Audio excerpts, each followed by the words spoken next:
The Hellbound Heart by Clive Barker. Chapter 1. So intent was Frank upon solving the puzzle of Limoges box that he didn't hear the great bell begin to ring. The device had been constructed by a master craftsman, and the riddle was this: that though he'd been told the box contained wonders, there simply seemed to be no way into it, no clue on any of its 6 black lacquered faces as to the whereabouts of the pressure points that would disengage one piece of this 3-dimensional jigsaw from another. Frank had seen similar puzzles, mostly in Hong Kong, products of the Chinese taste for making metaphysics of hard wood. But to the acuity and technical genius of the Chinese, the Frenchman had brought a perverse logic that was entirely his own. If there was a system to the puzzle, Frank had failed to find it. Only after several hours of trial and error did chance juxtaposition of thumbs, middle, and last fingers bear fruit. An almost imperceptible click, and then victory! A segment of the box slid out from beside its neighbors. There were 2 revelations. The first, that the interior surfaces were brilliantly polished. Frank's reflection, distorted, fragmented, skated across the lacquer. The second, that Le Marchand, who had been in his time a maker of singing birds, had constructed the box so that opening it tripped a musical mechanism which began to tinkle a short rondo of sublime banality. Encouraged by his success, Frank proceeded to work on the box feverishly, quickly, finding fresh alignments of fluted slot and oiled peg, which in their turn revealed further intricacies with each solution, each new half twist or pull, a further melodic element was brought into play, the tune counterpointed and developed until the initial caprice was all but lost in ornamentation. At some point in his labors the bell had begun to ring, a steady, sombre tolling. He had not heard, at least not consciously. But when the puzzle was almost finished, the mirrored innards of the box unknotted. He became aware that his stomach churned so violently at the sound of the bell it might have been ringing half a lifetime. He looked up from his work. For a few moments he supposed the noise to be coming from somewhere in the street outside, but he rapidly dismissed that notion. It had been almost midnight before he had begun to work on the bird-maker's box. Several hours had gone by, hours he would not have remembered passing but for the evidence of his watch since then. There was no church in the city, however desperate for adherents, that would ring a summoning bell at such an hour. No, the sound was coming from somewhere much more distant, though the very door, as yet invisible, that Limnashad's miraculous box had been constructed to open. Everything that Kircher, who had sold him the box, had promised of it was true. He was on the threshold of a new world, a province infinitely far from the room in which he sat. Indefinitely far, yet now, suddenly near, the thought had made his breath quick. He anticipated this moment so keenly, planning with every wit he possessed this rending of the veil. In moments they would be here, the ones Kircher had called the Cenobites, theologians, the order of the gash, summoned from their experiments in the higher reaches of pleasure to bring their ageless heads into a world of rain and failure. He had worked ceaselessly in the preceding week to prepare the room for them. The bare boards had been meticulously scrubbed and strewn with petals. Upon the west wall he had set up a kind of altar to them, decorated with the kind of phylactery offerings Kircher had assured him would nurture their good offices. Bones, bonbons, needles, a jug of his urine, the product of 7 days' collection, stood on the left of the altar, should they require some spontaneous gesture of self-defilement.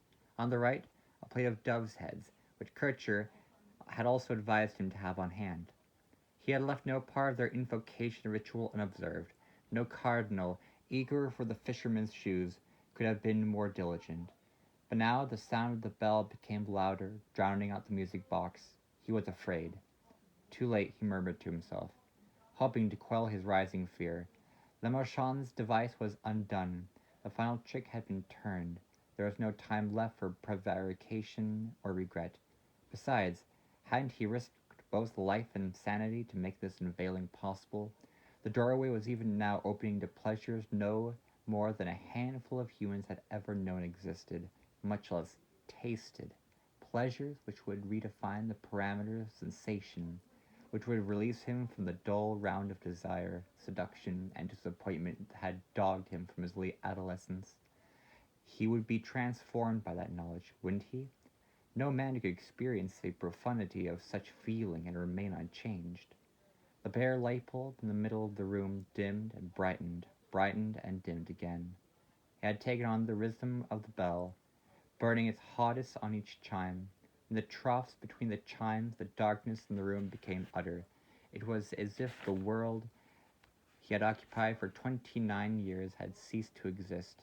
Then the bell would sound again, and the bulb burned so strongly it might never have faltered, and for a few precious seconds he was standing in a familiar place, with a door that led out and down into the street and a window through which, had he but the will or strength to tear the blinds back, he might glimpse a rumour of morning. With each peal, the bulb's light was becoming more revelatory. By it, he saw the east wall flayed, saw the brick momentarily lose solidity and blow away, saw, in that same instant, the place beyond the room from which the bell's dim was issuing. A world of birds was it, vast black birds caught in perpetual tempest. This was all the sense he could make of the province from which even now the hierophants were coming, that it was in confusion and full of brittle, broken things that rose and fell and filled the dark air with their fright. And then the wall was solid again, and the bell fell silent. The bulb flickered out. This time it went without a hope of rekindling. He stood there in the darkness and said nothing. Even if he could remember the words of welcome he prepared, his tongue would not have spoken them. It was playing dead in his mouth. And then light. It came from them, from the quartet of Cenobites who, with the walls sealed behind them, occupied the room. A fitful phosphorescence like the glow of deep-sea fishes, blue, cold, charmless. It struck Frank that he had never once considered what they might look like. His imagination, though fertile, when it came to trickery and theft, was impoverished in other regards. The skill to picture these eminences was beyond him, so he had not even tried. Why, then, was he so distressed to set eyes upon them? Was it the scars that covered every inch of their bodies, the flesh cosmetically punctured and sliced and infibulated, then dusted down with ash? Was it the smell of vanilla they brought with them, the sweetness of which did little to disguise the stench beneath?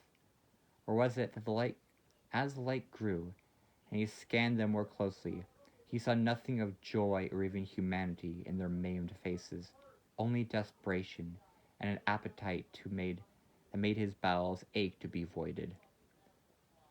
"What city is this?" one of the four inquired. Frank had difficulty guessing the speaker's gender with any certainty.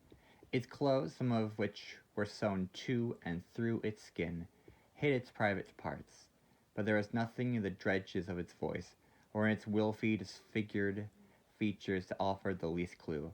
When it spoke, the hooks that transfixed the flaps of its eyes and were wed by an intricate system of chains passed through the flesh and bone alike. Dissimilar hooks through the lower lips were teased by the motion exposing the glistening meat beneath. "I asked you a question," it said. Frank made no reply. The name of the city was the last thing on his mind.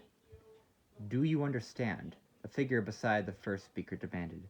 Its voice, unlike that of his companion, was light and breathy, the voice of an excited girl.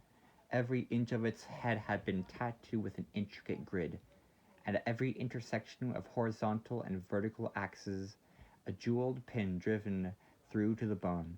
Its tongue was similarly decorated. "Do you even know who we are?" it asked. "Yes," Frank said at last. "I know." Of course he knew.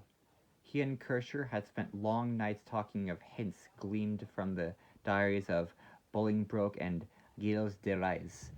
All that mankind knew of the Order of the Gash he knew, and yet he had expected something different, expected some sign of the numberless splendors they had access to.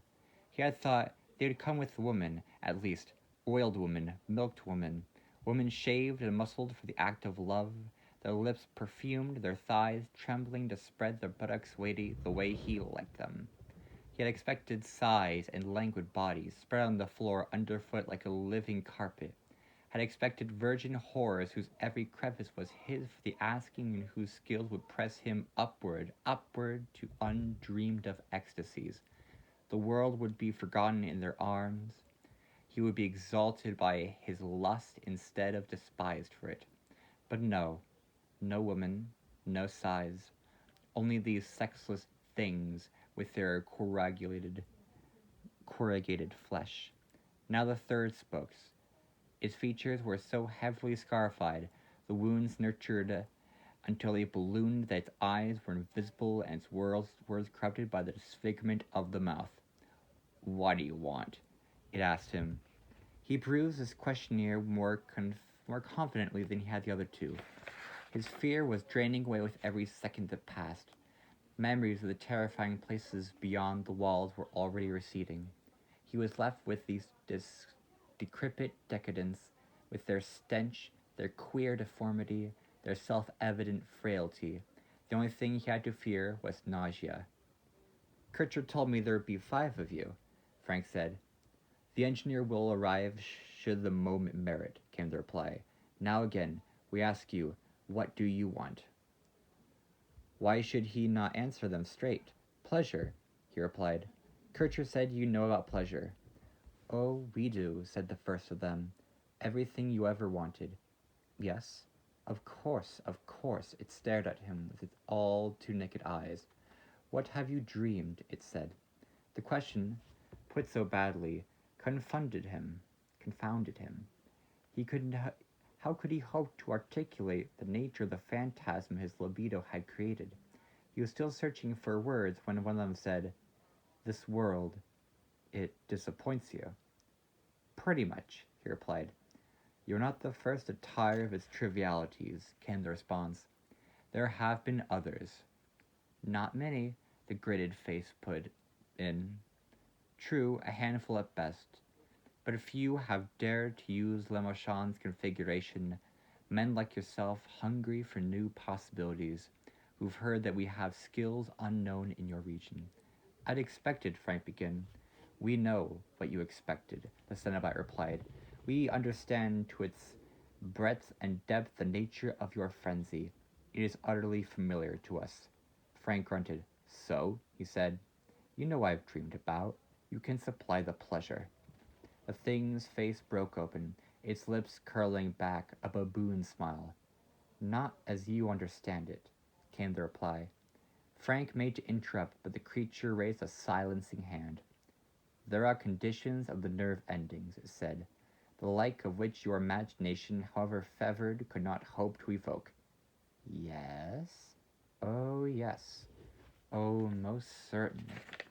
Your most treasured depravity is child's play beside the experiences we offer." "Will you partake of them?" said the second Cenobite. Frank looked at the scars and the hooks. Again, his tongue was deficient. "Will you?" Outside, somewhere near, the world would soon be waking. He had watched it wake from the windows of this very room, day after day, stirring itself to another round of fruitless pursuits, and he'd known that there was nothing left out there to excite him. No heat, only sweat. No passion, only sudden lust, and just as sudden indifference. He had turned his back on such dissatisfaction. If in doing so he had to interpret the signs these creatures brought him, then that was the price of ambition. He was ready to pay it. "Show me," he said. "There's no going back? You do understand that? Show me." They needed no further invitation to raise the curtain. He heard the door creak as it opened and turned to see that the world beyond the threshold had disappeared, to be replaced by the same panic-filled darkness from which the members of the order had stepped. He looked back towards the Cenobites, seeking some explanation for this, but they disappeared. Their passing had not gone unrecorded, however. They'd taken the flowers with them, leaving only bare boards. On the wall, the offerings he had assembled were blackening, as if in the heat of some fierce but invisible flame. He smelled the bitterness of their consumption. It pricked his nostrils so acutely he was certain they would bleed. But the smell of the burning was only the beginning. No sooner had he registered it than half a dozen other scents filled his head. Perfumes he had scarcely noticed until now were suddenly overpoweringly strong. The lingering scent of flinched blossoms, the smell of the paint on the ceiling, and the sap in the wood beneath his feet all filled his head. He could even smell the darkness outside the door, and in it the odor of 100,000 birds. He put his hand to his mouth and rose to stop the onslaught from overcoming him. The stench of perspiration on his fingers made him giddy. He might have been driven to nausea had there not been fresh sensations flooding his system from each nerve ending and taste bud. It seemed he could suddenly feel the collision of the dust motes with his skin. Every drawn breath chafed his lips, every blink his eyes. Bile burned in the back of his throat, and the morsel of yesterday's beef that had lodged between his teeth sent spasms through his system as it exuded a droplet of gravy upon his tongue. His ears were no less sensitive. His eyes were filled with 1,000 dins, some of which his head was filled with 1,000 dins, some of which he himself was father to. The air that broke through his eardrums was a hurricane. The flatulence in his bowels was thunder, and there were other sounds, innumerable sounds which assailed him from somewhere beyond himself.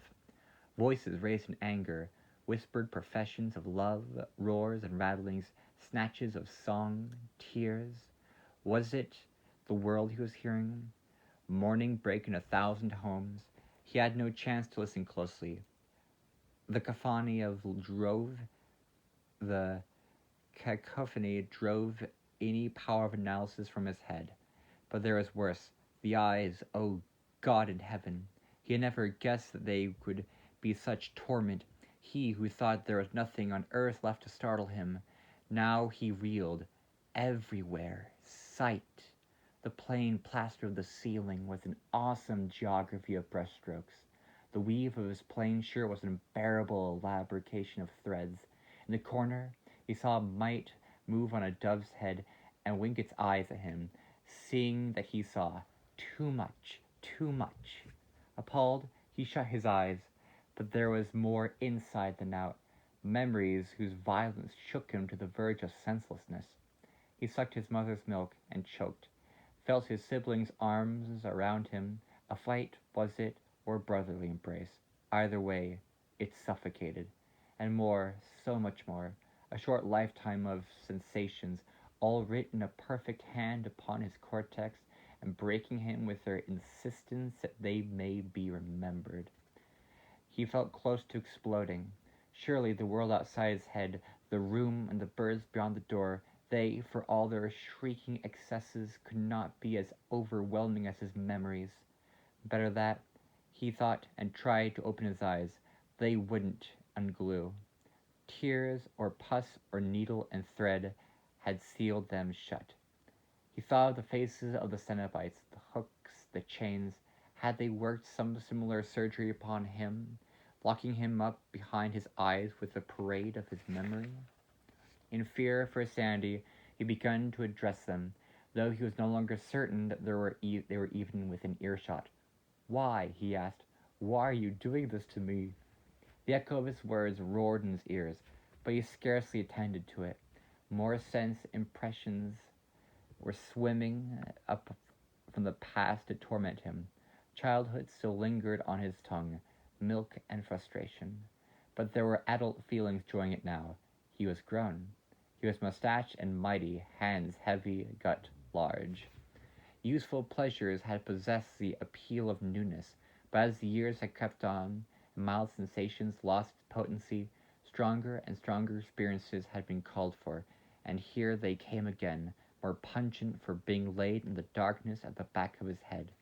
He felt untold taste upon his tongue, bitter, sweet, sour, salty, smelled spice and shit, and his mother's hair, saw cities and skies, saw speed, saw deeps, broke bread with men now dead, and was scalded by the heat of their spittle on his cheek. And of course, there were women. Always amid the flurry and confusion, memories of women appeared, assaulting him with their scents, their textures, their tastes. The proximity of this harem aroused him, despite circumstances. He opened his trousers and caressed his cock, more eager to have the seed spilled and so be freed of these creatures than for the pleasure of it. He was dimly aware, as he worked his inches, they might make a pitiful sight, a blind man in an empty room, aroused for a dream's sake. But the racking, joyless orgasm failed to even slow the relentless display. His knees buckled, and his body collapsed to the boards where his spunk had fallen.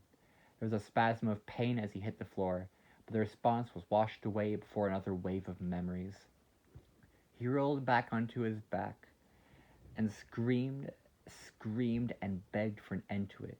But the sensations only rose higher still, whipped to fresh heights with every prayer for cessation he offered up. The pleas had become a single sound, words and sense eclipsed by panic. It deemed there was no end to this, but madness, no hope to be lost to hope. As he formulated this last despairing thought, the torment stopped. All at once, all of it gone. Sight, sound, touch, taste, smell. He was abruptly bereft of them all. There were seconds, then, when he doubted his very existence. 2 heartbeats. 3. 4.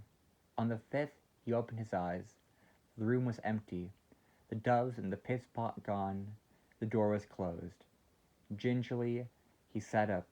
His limbs were tingling. His head, wrist, and bladder ached. And then, a movement at the other end of the room drew his attention. Where 2 moments before there had been an empty space, there was now a figure. It was the 4th Cenobite, the one that had never spoken nor shown its face. Not it, he now saw, but she. The hood it had worn had been discarded, as had the robes. The woman beneath was gray yet gleaming, her lips bloody, her legs parted so that the elaborate scarification of her pubis was displayed. She sat on a pile of rotting human heads and smiled in welcome. The collision of sensuality and death appalled him. Could he have any doubt that she had personally dispatched these victims? Their rot was beneath her nails, and their tongues, 20 or more, lay out in ranks on her oiled thighs as if awaiting entrance. No, nor did he doubt that the brains now seeping from their ears and nostrils had been driven to insanity before a blow or a kiss had stopped their hearts. Kircher had lied to him. Either that, or he'd been horribly deceived. There was no pleasure in the air, or at least not as humankind understood it. He had made a mistake opening Lemishard's box, a very terrible mistake. "Oh, so you finished dreaming," said the Cenobite, perusing him as he lay panting on the bare boards. "Good." She stood up. The tongues fell to the floor like a rain of slugs. "Now we can begin," she said.